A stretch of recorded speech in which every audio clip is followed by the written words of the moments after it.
नमस्कार दोस्तों, मैं विक्रम सिंह चौहान स्वागत करता हूं आपके अपने YouTube channel GK with Vikram Singh Chauhan में। राजस्थान के इतिहास के क्रम में आज ही हमारा सेकंड लेसन गुर्जर प्रतिहार राजवंशों को लेकर के प्रथम और राजस्थान के इतिहास में हमारा ये आज सेकंड लेसन द्वितीय चैप्टर है।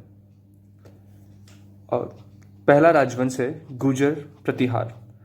राजवंशों के क्रम में पहला राजवंश आज अपन ने लिया है गुर्जर प्रतिहार।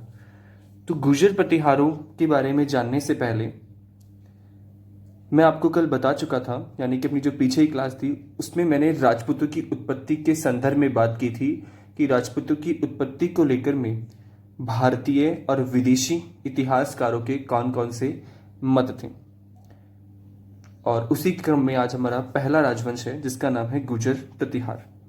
तो एक एक पॉइंट टू पॉइंट अपन बात डिस्कस करते हुए चलते हैं। आप भी अपनी नोटबुक में नोट्स बना सकते हैं, जैसे मैं लिख रहा हूं वैसे आप भी लिखिए। गुर्जर प्रतिहार शब्द को देखते हैं कि इन्हें गुर्जर प्रतिहार की बात करें तो गुजरात्रा प्रदेश में निवास करने के कारण इन्हें गुर्जर कहा गया। गुर्जर प्रतिहार शब्द से तात्पर्य है कि गुर्जर प्रतिहारों को गुर्जर प्रतिहार क्यों कहा गया, तो गुजरात्रा प्रदेश में निवास करने के कारण इन्हें गुर्जर कहा गया। और 7वीं शताब्दी तो 7वीं शताब्दी ईस्वी के समय भारत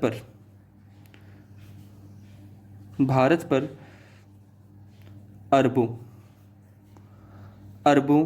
या मुस्लिम आक्रमण के समय 7वीं शताब्दी के समय भारत पर अरबों या मुस्लिम आक्रमण के समय गुर्जर प्रतिहारों ने द्वारपाल की भूमिका निभाई। द्वारपाल यानी कि मुस्लिम आक्रमणकारियों को भारत में आने से रोका, तो द्वारपाल की भूमिका निभाने के कारण इन्हें प्रतिहार कहा गया।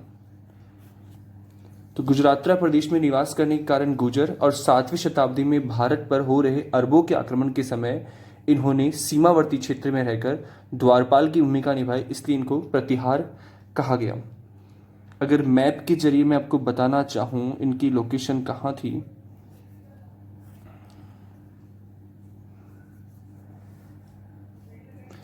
इस तरह से ये भारत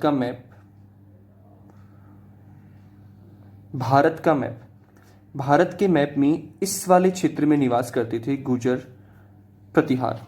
और 7वीं शताब्दी में आक्रमण का जो मार्ग था वह भी यही मार्ग था, क्योंकि भारत में कभी प्राचीन भारत में और मध्यकालीन प्रारंभ भारत में समुद्र से कभी आक्रमण नहीं हो सके। रीजन ये था कि इतनी बड़ी सेना को समुद्र मार्ग से भारत में प्रवेश कराना असंभव था। दूसरा, हिमालय पर्वत से भी नहीं हुए। प्राचीन काल से लेकर मध्यकाल तक भारत में जो भी आक्रमण हुए वो इसी मार्ग से हुए, एक इस खैबर दर्रे वाले पंजाब वाले मार्ग से, एक सिंध मुल्तान वाले मार्ग से। तो इन्हीं मार्गों से मुसलमानों के भारत पर आक्रमण प्रारंभ हुए, जिन्हें रोकने का कार्य सर्वप्रथम गुर्जर प्रतिहारों ने किया।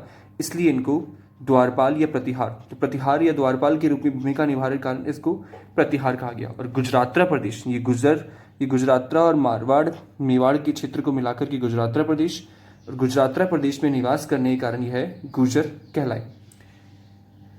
इसके आगे की बात इनकी उत्पत्ति के संदर्भ में। उत्पत्ति, अगर संपूर्ण राजपूतों की बात करें तो पीछे अपन राजपूतों की उत्पत्ति को देख के आ चुके थे, उसमें बहुत सारे मत आए थे। पहला एक मत इनकी उत्पत्ति को लेकर के है, वह है अग्निकुंड के मत की बात पीछे चर्चा कर चुके हैं। एक व्यक्ति हैं जिनका नाम है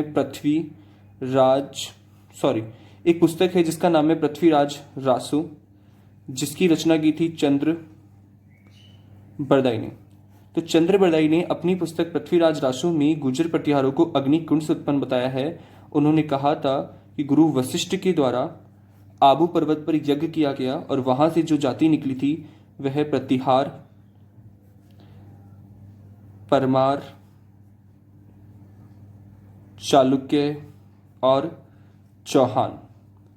तो पहला मत है पृथ्वीराज रासो के अनुसार, चंद्रबरदाई की पुस्तक पृथ्वीराज रासो के अनुसार इनकी उत्पत्ति गुरु वशिष्ठ के अग्निकुंड से हुई। सेकंड मत की बात करूं, एक व्यक्ति जिनका नाम है कर्नल जेम्स टॉड।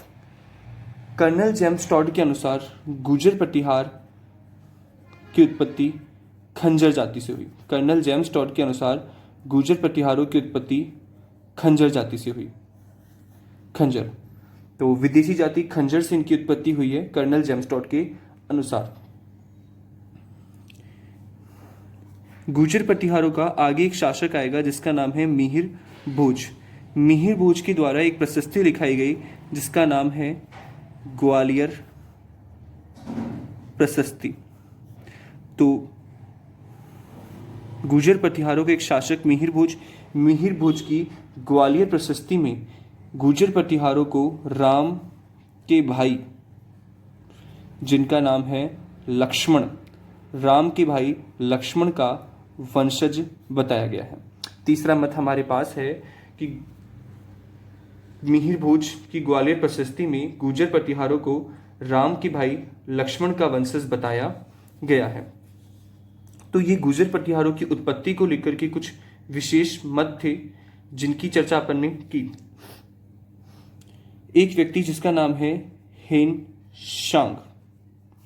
हेन शांग एक चीनी इतिहासकार या चीनी यात्री है जिसने भारत की यात्रा की थी।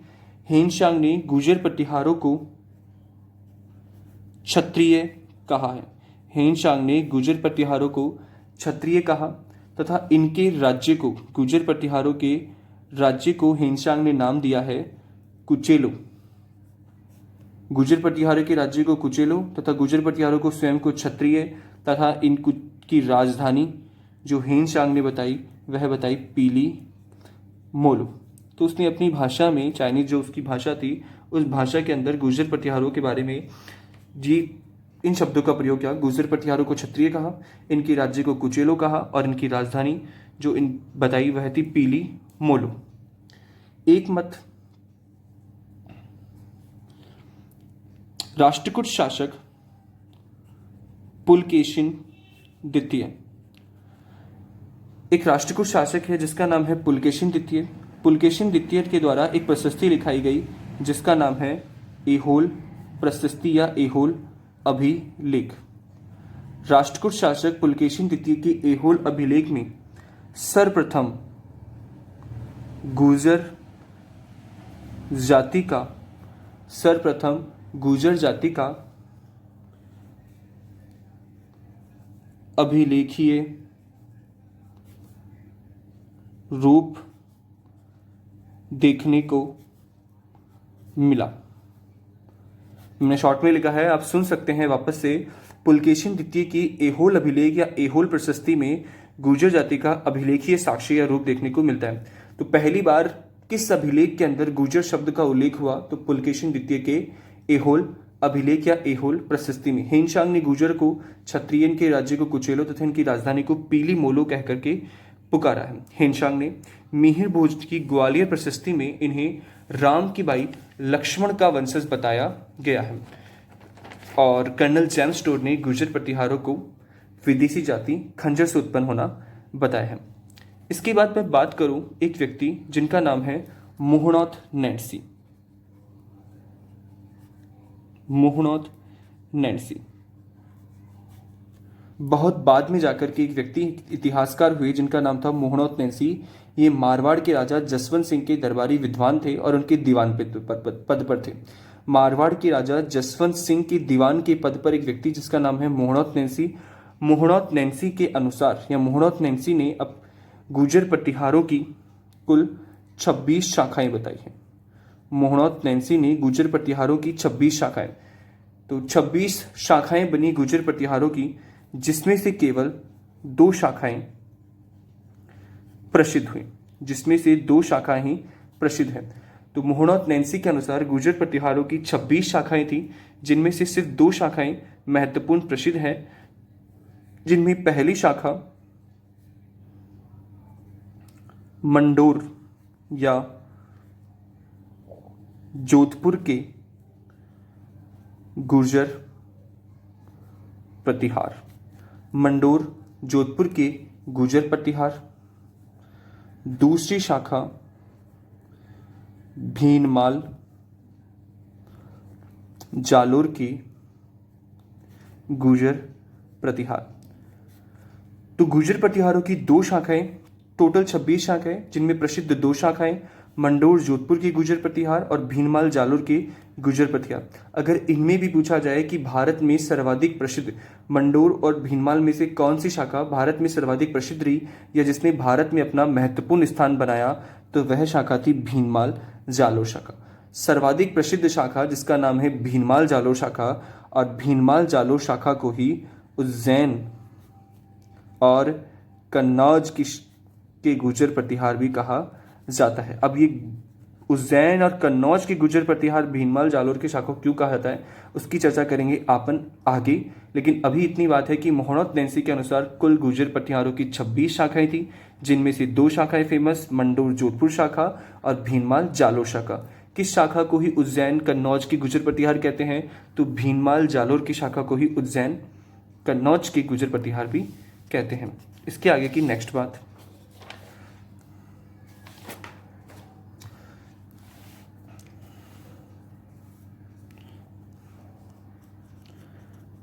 संस्थापक। गुर्जर प्रतिहारों का संस्थापक या आदि पुरुष, किसी न किसी वंश का कोई न कोई संस्थापक या आदि पुरुष जरूर होता है। तो इस वंश के संस्थापक में या आदि पुरुष के रूप में जिस व्यक्ति का नाम लिया जाता है, उस व्यक्ति का नाम है हरीश चंद्र। हरीश चंद्र का एक नाम और है, और इसे रोही लिदि के नाम से भी जानते हैं। तो गुर्जर प्रतिहारों का संस्थापक या आदि पुरुष हरीश चंद्र को कहा गया, और हरीश चंद्र का अन्य नाम है रोही लिदि। तो ये लगभग 620 ईस्वी के आसपास, 7वीं शताब्दी या 620 ईस्वी के आसपास हुआ। हरीश चंद्र के द्वारा दो विवाह किए गए।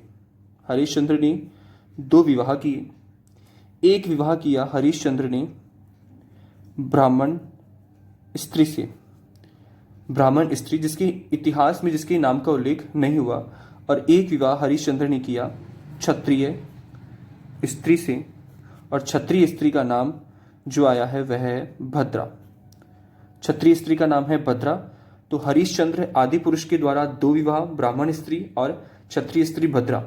भद्रा के साथ विवाह से हरीश चंद्र को 4 पुत्र उत्पन्न हुए, जिनमें एक पुत्र का नाम है रज्जिल, एक पुत्र का नाम है दह, एक पुत्र का नाम है भोग भट्ट, और एक पुत्र का नाम है कदक।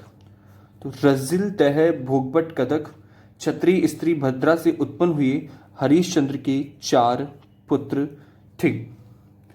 और इन्हीं चारों पुत्रों ने मिलकर, या मैं कहूं सीधा सीधा बड़े पुत्र रज्जिल ने अपने 3 भाइयों का सहयोग लेकर के मंडोर जोधपुर में गुर्जर प्रतिहारों की शाखा की स्थापना की। पीछे मैंने 2 शाखाओं की बात की थी, एक मंडोर जोधपुर शाखा, एक भीनमाल शाखा। तो पहली शाखा जिसका नाम है मंडोर जोधपुर शाखा की स्थापना रज्जिल, दह, भोगभट्ट, कदक ने मिलकर के की थी, या हरिश्चंद्र के बड़े पुत्र रज्जिल के द्वारा इस शाखा की स्थापना की गई। तो बड़ा पुत्र पहली बार गद्दी पर, मंडोर जोधपुर की गद्दी पर बैठा। रज्जिल के बारे में एक बात और, रज्जिल ने मंडोर जोधपुर की शाखा की स्थापना के बाद एक यज्ञ का आयोजन किया जिसे कहते हैं राजसूय यज्ञ। तो राजसूय यज्ञ का आयोजन करने वाला जो व्यक्ति था वह था रज्जिल। रज्जिल को उसके दरबारी विद्वान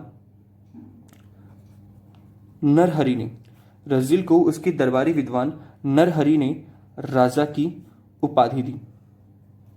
तो सिर्फ 2 ही बातें याद रखनी है कि रज्जिल के द्वारा राजसूय यज्ञ किया गया, इसके दरबारी ब्राह्मण विद्वान नरहरि ने इसको राजा की उपाधि दी, इसके द्वारा मंडोर जोधपुर की शाखा की स्थापना की गई।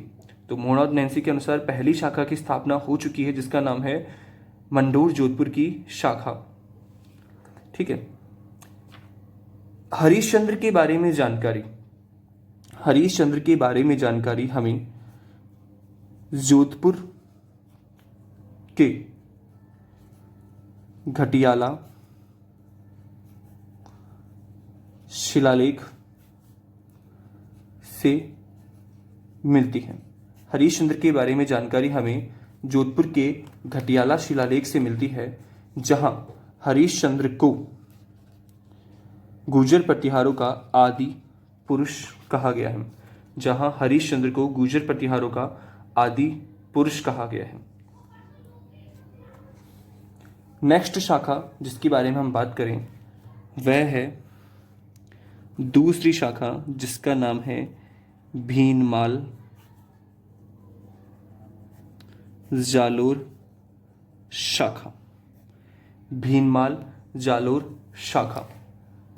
तो भीनमाल जालोर शाखा की स्थापना रज्जिल के पुत्र नागभट्ट प्रथम ने की। भीनमाल जालोर शाखा की स्थापना रज्जिल के पुत्र नागभट्ट प्रथम ने की, और इस नागभट्ट प्रथम को नारायण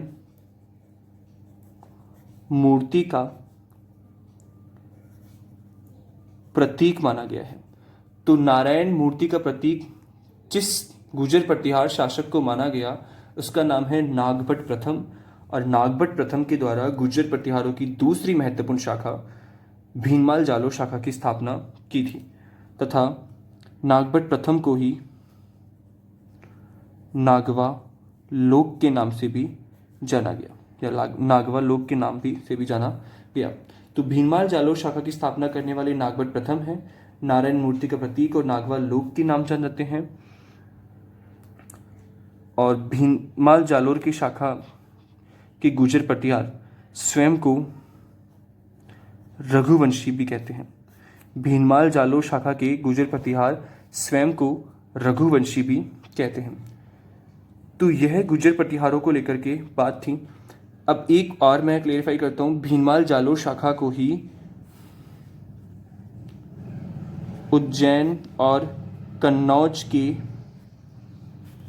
भीनमाल जालोर शाखा के ही गुर्जर प्रतिहारों को उज्जैन और कन्नौज के गुर्जर प्रतिहार कहा गया था। अब कैसे कहा गया, शॉर्ट में देखते हैं। एक संघर्ष हुआ भारत में जिसका नाम था त्रिराज्य संघर्ष या त्रिपक्षीय संघर्ष। क्या है त्रिराज्य संघर्ष, त्रिपक्षीय संघर्ष? छोटा स्वरूप। त्रिराज्य संघर्ष या त्रिपक्षीय संघर्ष सम्राट हर्ष 643 ईस्वी में सम्राट हर्ष कन्नौज का शासक, कन्नौज के शासक हर्ष की मृत्यु 643 ईस्वी में हो गई। सम्राट हर्ष की मृत्यु के बाद में उसके कमजोर उत्तराधिकारी उसके राज्य कन्नौज को संभालने में सक्षम ना हो सके। तो सम्राट हर्ष के बाद उसका साम्राज्य छोटे छोटे भागों में विखंडित हो गया और उसके उत्तराधिकारी उसके राज्य को संभाल नहीं पाए। और उस समय जो उत्तर भारत की सत्ता का महत्वपूर्ण केंद्र था वह था कन्नौज। इसी कन्नौज में एक बार, इसी कन्नौज, ये देखिए, ये आपके सामने इंडिया का मैप,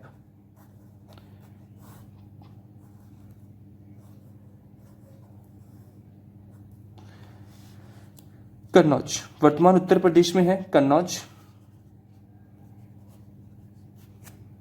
जी आपका गुर्जर प्रतिहारों का क्षेत्र था। एक पक्ष, एक है पाल, ये दूसरा पक्ष, एक है दक्षिण भारत में राष्ट्रकूट, ये है तीसरा पक्ष।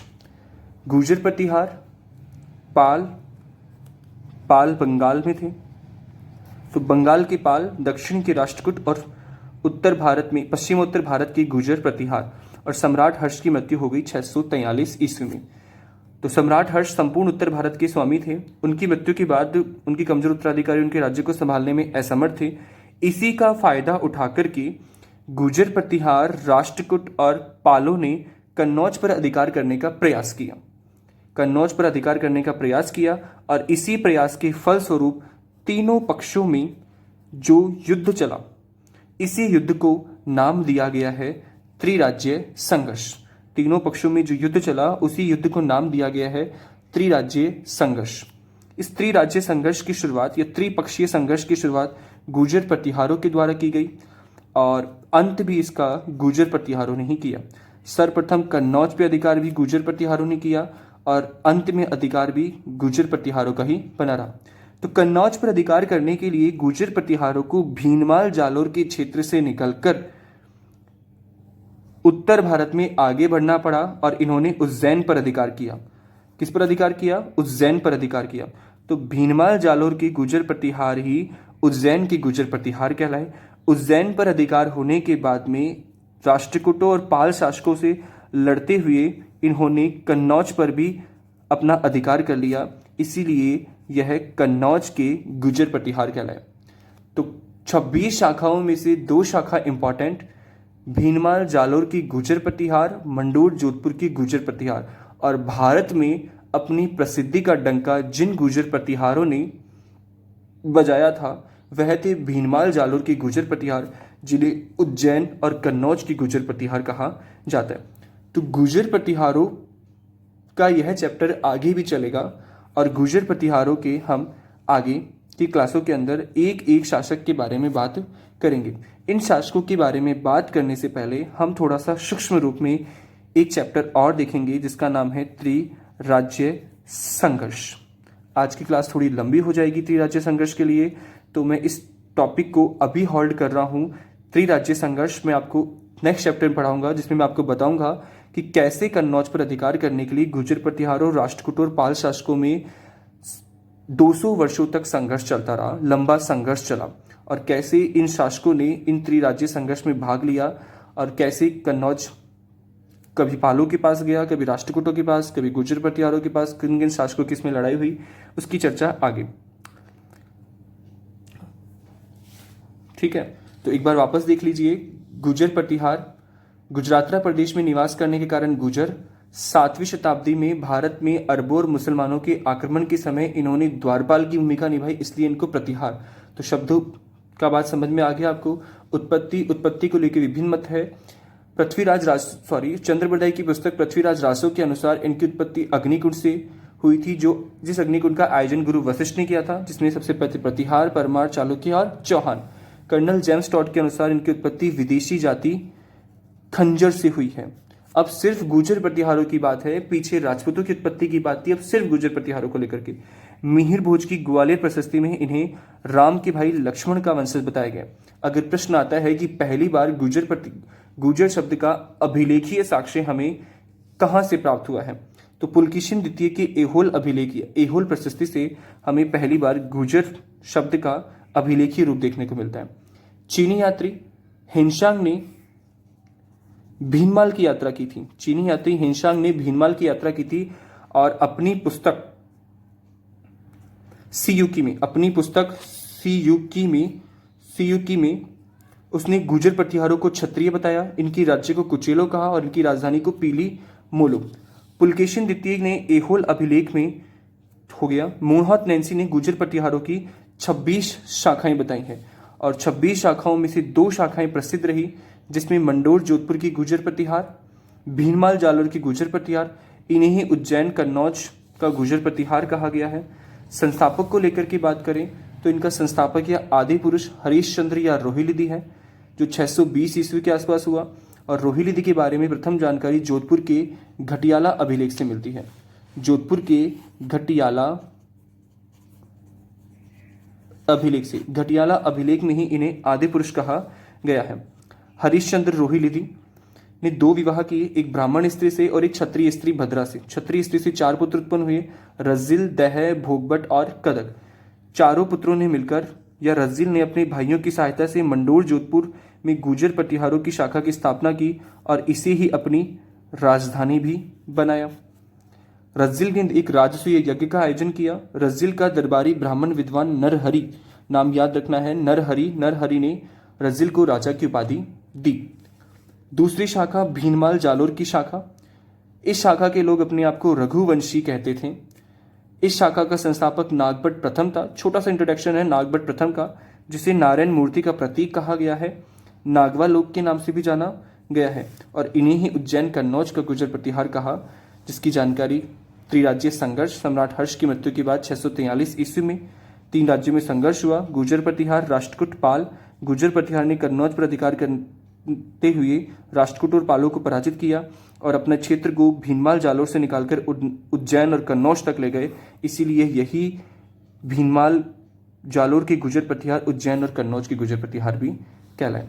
धन्यवाद। वीडियो कैसा लगा आप बताइए, लाइक कीजिए, शेयर कीजिए और ज़्यादा से ज़्यादा राजस्थान पुलिस, रिट और पटवार तक के बच्चों तक पहुंचाइए।